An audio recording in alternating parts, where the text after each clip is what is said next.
주변 분들과 함께 인사 한번 하십시다. 메리 크리스마스. 메리 크리스마스. 예. 저하고 한번 하십시다. 메리 크리스마스. 예. 메리 크리스마스가 여러분들 무슨 뜻인지 아십니까? 늘 자주 우리가 쓰기는 합니다만은 이 메리 크리스마스 화면에 보시는 바대로 이 메리라고 하는 이 말은 유쾌한, 명랑한 뭐 이런 뜻이고, 또 크라이스트, 이거는 그리스도, 마스 무슨 기념일, 절기 뭐 이런 어떤 의미입니다.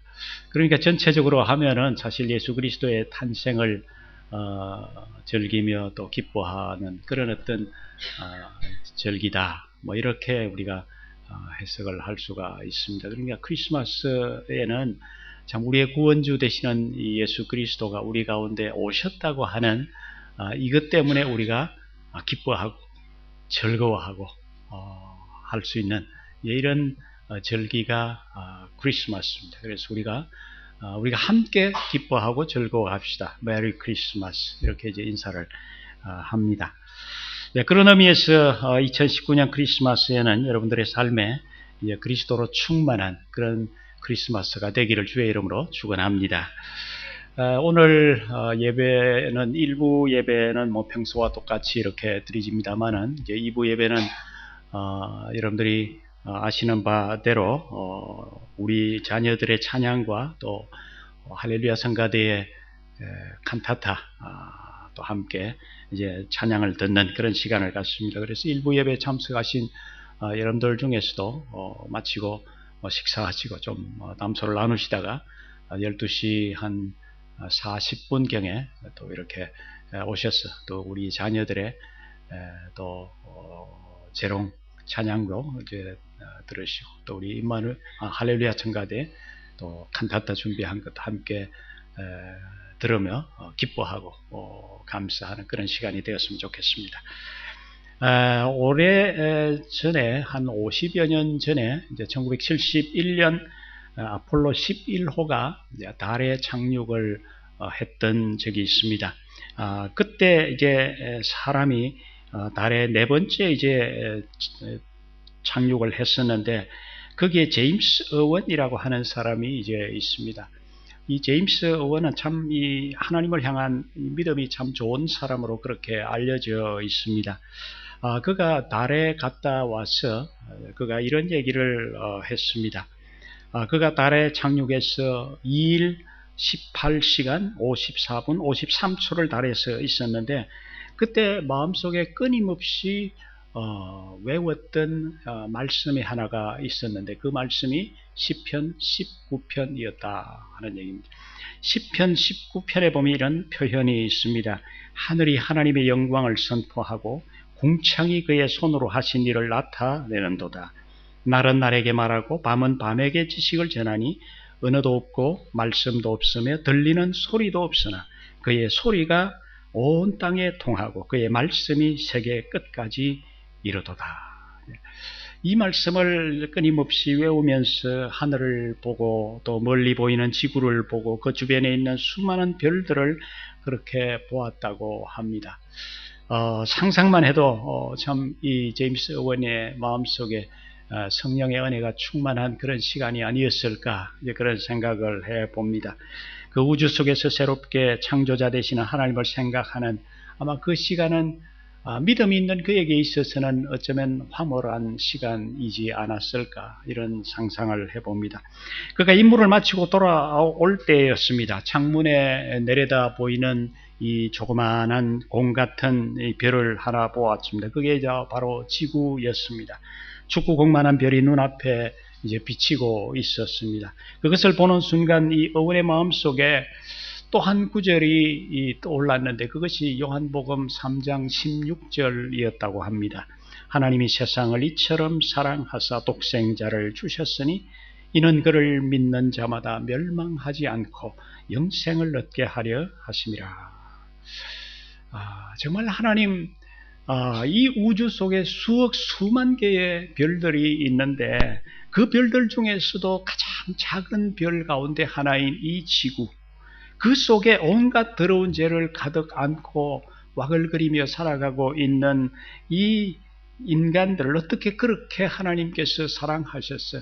그 영광스러운 그 하늘의 영광을 버리시고 이 땅에 참 이 사람이 되어서 이 지구 속에 들어오셨습니까? 이 지구 속에 수많은 별들, 이 우주 속에 수많은 별들 가운데서 저 지구에 살고 있는 그 인간들이 하나님의 눈에 보기에 그렇게 사랑스럽고 그렇게 좋아 보였습니까? 어떻게 그렇게 사랑하는 마음을 가지고 그 지구에 오셔서 자신을 온전히 내어놓고 참 낮은 곳에서 십자가에 죽기까지 자신을 들이실 수가 있었습니까? 이런 생각이 그의 마음속에 들면서 참 이 감동이 밀려오면서 눈시울이 뜨거워졌다. 이것이 이제 그의 간증이었습니다. 여러분들, 크리스마스는 우리 하나님이 인간으로 오신 그날을 우리가 기념하는 날입니다. 하나님의 인간이 되셨다. 여러분들, 사실 이 사건은 우리가 어떤 말로 설명을 해도 사실은 그 어떤 지식을 동원하더라도 그것을 제대로 이해할 수는 사실은 없는 것입니다. 사람들이 이 불가사의한 일을 사람의 언어로 표현을 해보려고 문학가들이, 시인들이 여러 가지 표현들로 시도를 해보았습니다만, 그러나 사실 정확하게 그 표현을 한다고 하는 것은 사실은 불가능에 가까운 것이지요. 왜 그렇습니까? 한 번도 보지 못했던 이 온 우주를 창조하신 하나님이 베들레헴이라고 하는 아주 작고 작은 조그마한 시골의 한 아이로 태어났다 하는 이 사실입니다. 전능하신 그분께서 다른 아이들과 똑같이 이 땅 위에 태어나서 걷는 법을 배워야 되고, 그리고 말하는 것을 배워야 되고, 혼자 옷을 입는 것들, 밥을 먹는 그 모든 것들 한 가지 한 가지 이렇게 배워야 되는 그런 인간이 되셨다고 하는 것이 과연 우리에게 상상이 되겠습니까? 모든 것을 아시는 그분이 당시에 통용되고 있던 그 아람어를 하나씩 하나씩 발음을 배워가면서 그 언어를 배워야 된다고 하는 이 사실을 우리가 이해를 할 수가 있겠습니까? 온 우주에 가득 탔던 그분께서 두 발을 가지고 걸어 다니셔야 되고, 때로 바다를 건너시기 위해서 배를 타셔야 되고, 때로 나귀를 타셔야 되셨던 바로 그 상황을 우리가 이해할 수가 있겠느냐 하는 것입니다.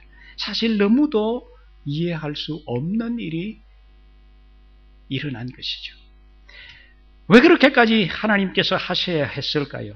왜냐하면 인간들을 구원하시기 위해서 이 땅 위에 오셨는데, 인간들을 구원하기 위해서는 완벽하게 인간들이 처해 있는 그 연약한 모습들을 왜 그들이 이 죄악 가운데 살아갈 수밖에 없는가 하는 것을 완벽하게 이해하셔야만이, 그래야 그들을 사랑할 수 있고 그들을 위해서 자신을 버리고 그들을 구원할 수 있기 때문이 아니었을까, 그런 생각을 합니다. 오늘 우리는 이 말씀 속에서 이 사가랴의 예언이라고 하는 제목을 가진 이 부분을 우리가 오늘 말씀 가운데서 읽었습니다. 이 사가랴는 우리가 아는 대로 예수님이 탄생하기 6개월 전에 태어난 이 세례 요한의 아버지입니다. 그는 아주 평범한 제사장이었습니다.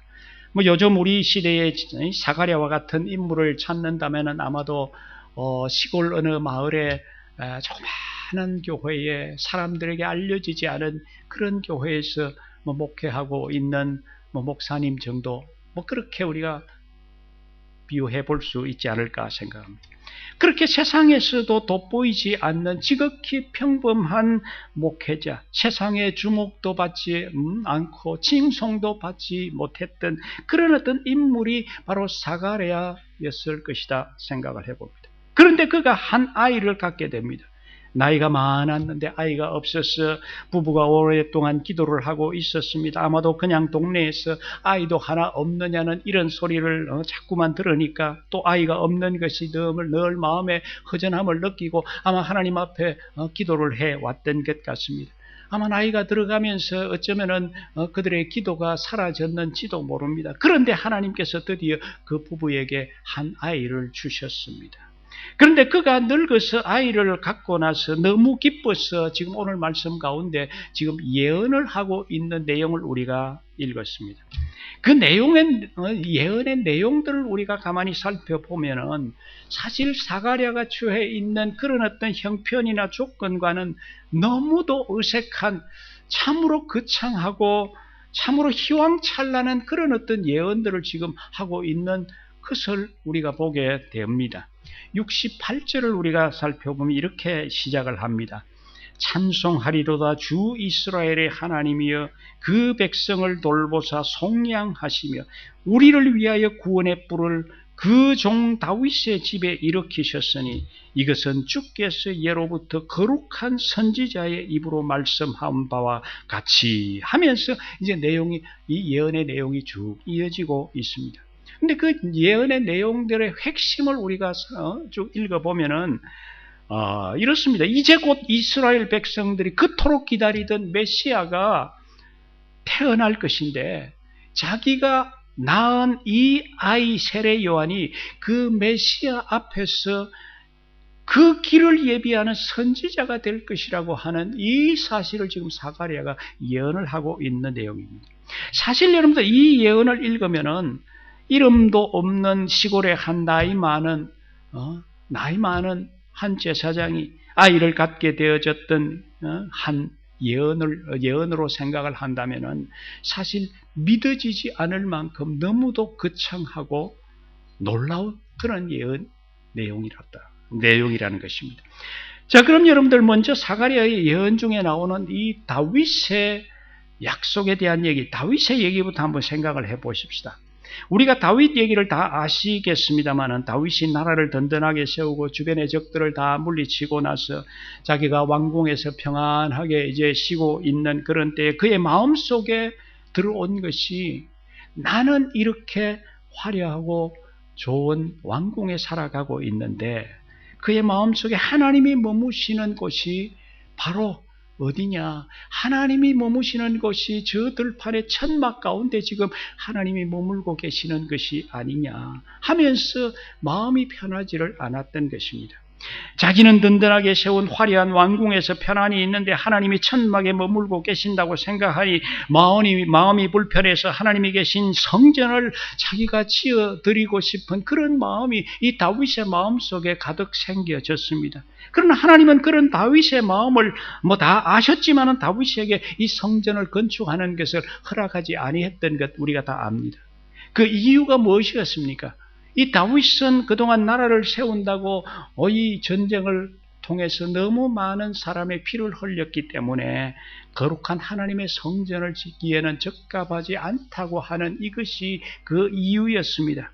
언뜻 보면 우리는 하나님이 다윗의 그런 마음을 외면하시고 그런 어떤 참 이 귀한 마음을 내팽개치듯이 그렇게 느낌이 듭니다만 사실은 오히려 하나님이 다윗을 향한 그 다윗의 그 마음을 하나님께서 받아주시고 오히려 하나님께서 엄청난 축복을 지금 다윗에게 하고 있는 장면을 우리가 성경 가운데서 읽어보게 되어집니다. 그게 뭡니까? 그것이 다윗 너는 나를 위해서 성전을 짓지 못하지만 네 아들 솔로몬이 이제 나를 위해서 성전을 지을 것인데 그러나 너의 그 아름다운 마음을 내가 받아서 내가 너를 위해서 이 다윗의 집을 내가 세워주겠다. 이런 축복의 메시지를 다윗에게 줍니다. 그 축복의 메시지가 바로 사무엘 하 7장에 나옵니다. 사무엘하 7장 16절에 보면은 내 집과 네 나라가 내 앞에서 하나님 앞에서 말이죠. 영원히 보존되고 네 왕위가 영원히 견고하리라. 네 왕위가 영원히 견고하리라고 사실 왕이 제일 걱정하는 것이 뭡니까? 사실 자기가 세운 이 왕국, 나라가 다른 이에게 넘어가는 것이 왕으로서의 가장 큰 걱정거리 아니겠습니까? 그런데 하나님께서 자기 후손에게 나라를 영원히 세워주시겠다고 하는 이 엄청난 축복의 약속을 지금 하신 것입니다. 단지 다윗의 한 일은 하나님을 위해서 아름다운 성전을 지어 드리고 싶은 그 마음을 가졌던 그것밖에 사실은 없습니다. 그런데 참으로 다윗이 했던 것에 비하면 이 하나님의 축복이라고 하는 것이 엄청난 축복이었다고 하는 것입니다.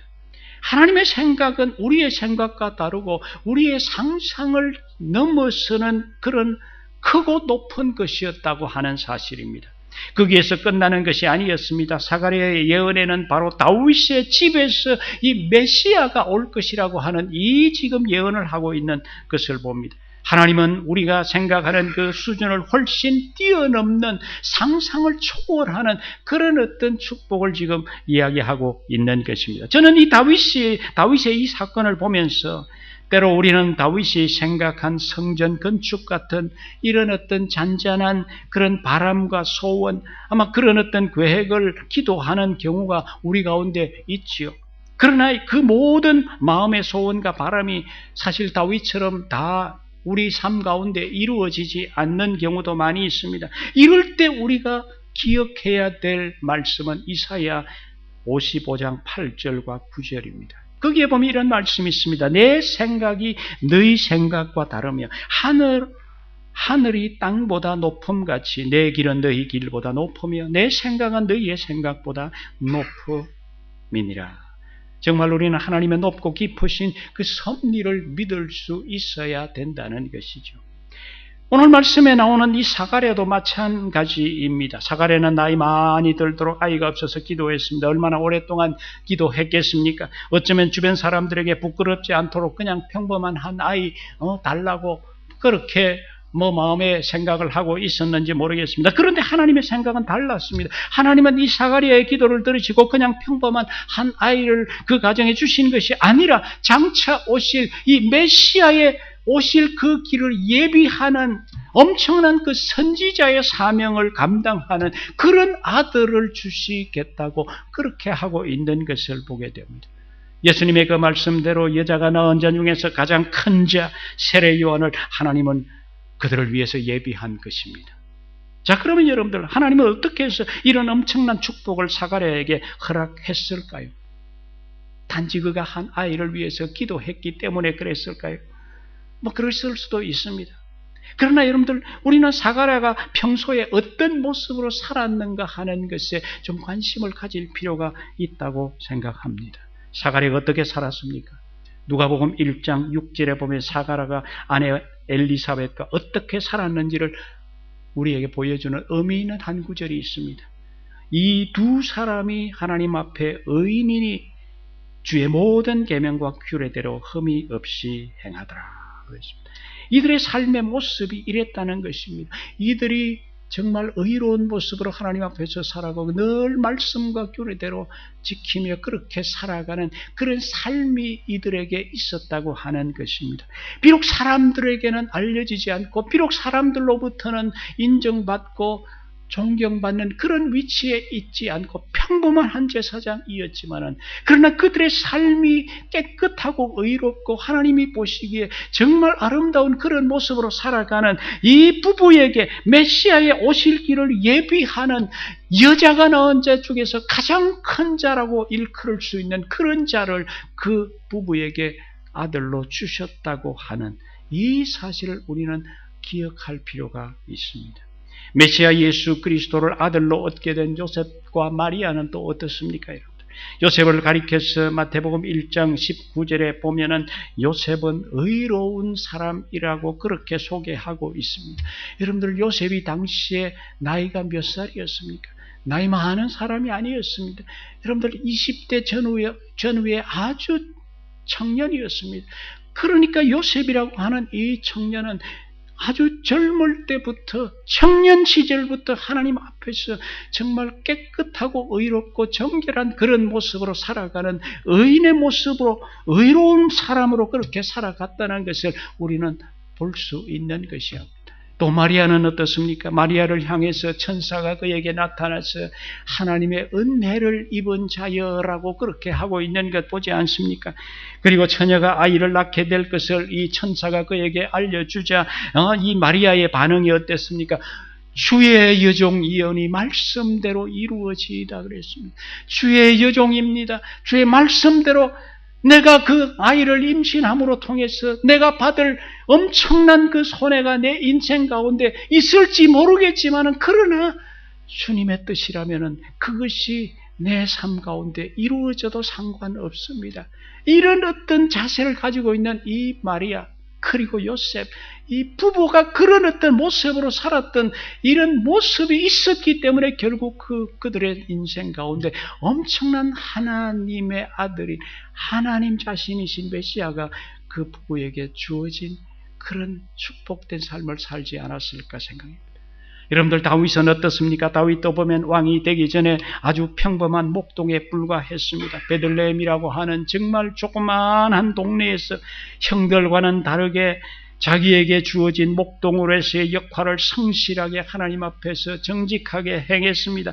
들판에서 양을 치면서 하나님을 찬양하고 믿음으로 살았던 그런 청년이었습니다. 다윗에게 바로 그런 모습이 있었기 때문에 하나님께서 그를 들어서 이스라엘의 왕으로 세웠지 않겠습니까? 그의 삶을 통해서 하나님을 향한 그 믿음이 여러 시편을 통해서 드러나는 것들을 보면서 그가 남다르게 하나님을 사랑했던, 성경 가운데 최초로 내가 하나님을 사랑합니다고 고백할 수 있었던 그런 사람으로 그렇게 살았던 모습이 다윗에게 있었기 때문에 하나님께서 그를 세워주시고 그리고 그의 후손을 통해서 메시아를 주시는 이런 엄청난 은혜가 그에게 주어진 것이 아닐까요?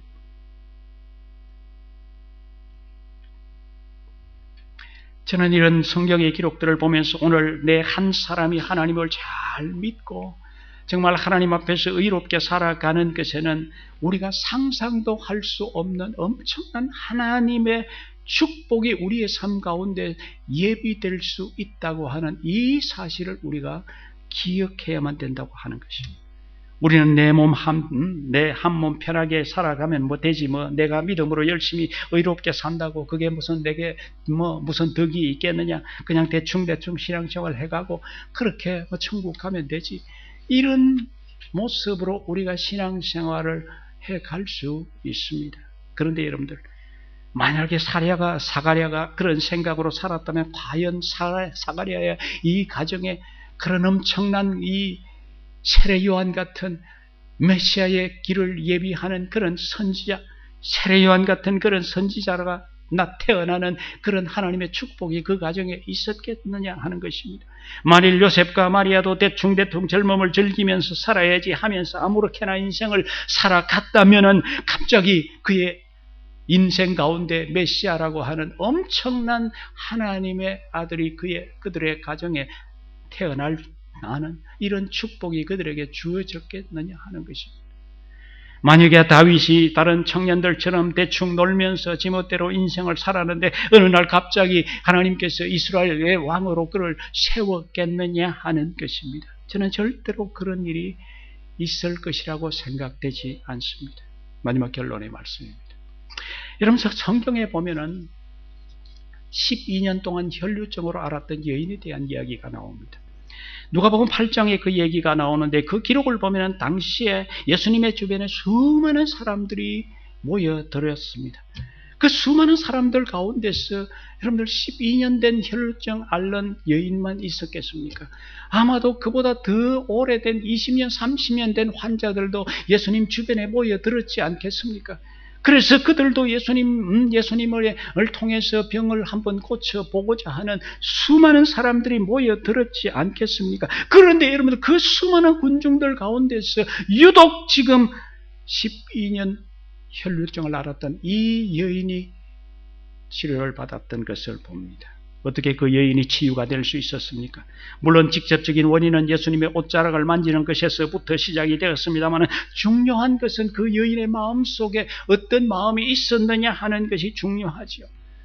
나중에 혈류증을 고쳐주시면서 예수님께서 그 여인에게 하는 얘기가 무엇입니까? 내 믿음이 너를 구원했다. 네 믿음이 너를 구원하였느니라. 그 여인에게는 다른 사람이 갖지 않았던 바로 이 하나님을 향한 그 믿음, 내가 예수님의 옷자락 정도만 만져도 내 몸이 치유가 될 것이라고 하는 그런 어떤 믿음이 그 여인에게 특별히 있었다고 하는 사실입니다. 바로 그 믿음이 결국에는 그를 치유할 수 있었던 거죠. 그 수많은 군중들, 수많은 환자들 가운데서 그 여인이 유독 그렇게 치료를 받을 수 있었던 것은 남다른 그 하나님을 향한 그 믿음, 예수 그리스도의 옷자락만 만져도 내가 나을 수 있을 것이라고 하는 그 믿음, 그 순수한 그 마음, 그런 것이 그 여인에게 있었기 때문에 결국 그 여인이 치료받을 수 있었던 것입니다. 여러분들, 우리가 인생을 살아가면서 남들은 하나님의 축복을 경험하는 데는 그냥 우리가 대충 인생을 살아가는데 우연히 하나님의 축복이 내 가운데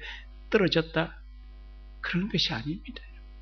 하나님의 축복을 받을 만한 그 무엇이, 그 어떤 것이 우리의 삶 가운데 있어져야, 그래야 하나님이 눈여겨보시고 우리 가운데 하나님의 은혜가 특별히 주어지지 않겠느냐 하는 것입니다. 2019년 크리스마스가 우리 가운데 다가왔습니다. 저는 우리의 성도들이 내 생각을 넘어서는 그런 하나님의 그 어떤 특별하신 은혜가 내게 주어지는 그런 크리스마스를 좀 기대했으면 좋겠습니다. 그냥 매년 다가오는 그런 크리스마스가 아니라 정말 내게 하나님께서 주어지는 특별한 하나님의 은혜를 새롭게 경험해보는 그런 크리스마스를 기대하는, 이것이 있기 위해서는 결국 우리에게 하나님을 향한 특별한 그 어떤 것이 우리 가운데 있어져야 되겠지요. 내가 어디에서 무엇을 하든 사람들이 나를 주목하고 인정해 주든 말든 나는 하나님 앞에서 정직하고 의로운 모습으로 그렇게 살아갔으면 좋겠습니다. 그런 모습으로 우리가 살아가면 때가 되었을 때 내 생각보다 훨씬 더 큰 그 어떤 내가 상상도 하지 못했던 엄청난 하나님의 은혜가 나와 내 후손들 가운데 그런 일들이 일어날 수 있다고 하는 그런 기대감으로 우리가 인생을 살아갈 때에 우리의 삶 가운데 이 사가랴가 경험했던 이 엄청난 축복을 우리의 삶 속에서도, 아니 우리의 후손들의 삶 속에서도 그것을 경험할 수 있게 되지 않을까. 그렇게 오늘 이 말씀이 우리에게 주는 메시지가 바로 그런 것입니다. 이번 성탄절을 또 우리가 보내면서 정말 여러분들의 삶 가운데 평소와는 다른 즐겁고 행복한 그런 성탄이 여러분들의 삶 가운데 있게 되기를 주의 이름으로 축원합니다. 기도하겠습니다. 주님 감사합니다.